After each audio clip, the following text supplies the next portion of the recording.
Okay, welcome back. This segment we're going to cover the health effects associated with mold.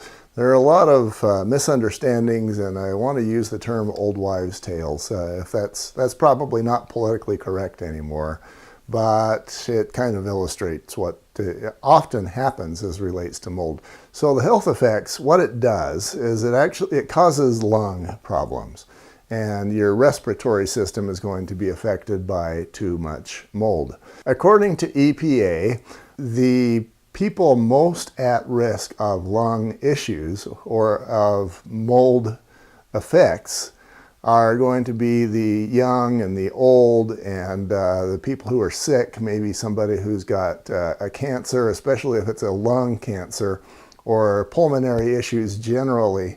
Those are the people who, as one doctor put it to me, says that sometimes mold is the straw that breaks the camel's back.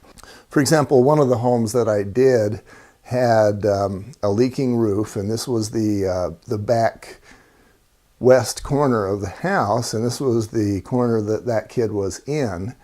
This particular child had asthma and some other breathing issues, and then they moved him into this older home. And what had happened is the roof leaked, and it got into the outer wall right there in that bedroom that they moved this child in. And you go from having perhaps a few mold spores per cubic foot in that room to perhaps hundreds or thousands of mold spores in his room.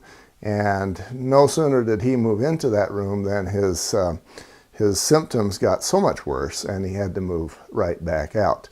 Now, as I was preparing for doing this class live probably 20 years ago, I looked up EPA's information, I looked up CDC, I went to Salt Lake and Utah County Health Departments, and then I talked to a couple of lung specialists. And so I went to Salt Lake County Health Department and I said, okay, give me your best story.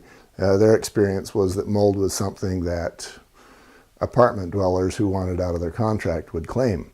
I actually got into one of those where somebody was trying to get out of their rent, and sure enough, they did actually have mold in there, but what they had done is they had placed a wicker basket right next to, they were using this furnace room as a storage room, and they had all of their boxes and stuff jammed in this closet, including a wicker basket located right next to the furnace flue. Now, it was moldy, and the reason for that is that the water wasn't being well managed on the roof, and it was running down this flue and causing this wicker basket to be wet enough or long enough to be moldy. So yes, they did have a mold problem in there. My thing as the home inspector is if you got that much crap jammed up against the furnace and the venting, you're liable to burn the house down, which is a much bigger problem to me than the mold. Another personal story that I want to use to illustrate. My dad is 91, and he is in much better shape than he was 10 years ago. My mom died about 8 years ago, and there was a time when it was very iffy as to which of them was going to pass sooner.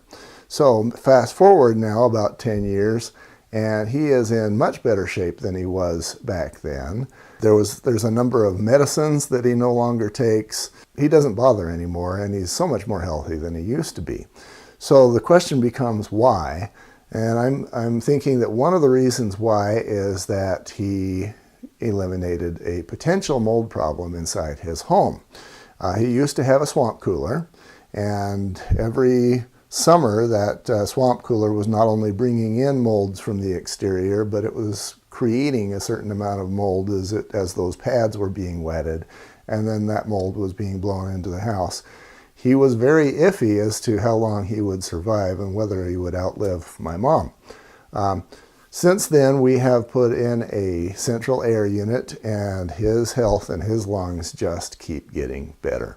At 91, it looks like he's got another 50 years to live. This is kind of an example of the straw that breaks the camel's back, as I referred to earlier. And so if you add molds to that from swamp coolers and the molds that they add and create, it just about finished him. Take that away, and now all of a sudden he's a much more healthy man. You've got the old, the young, the sick, and again, if you've got somebody with cancer and you add mold to that, especially again if it's a lung cancer, that's a problem.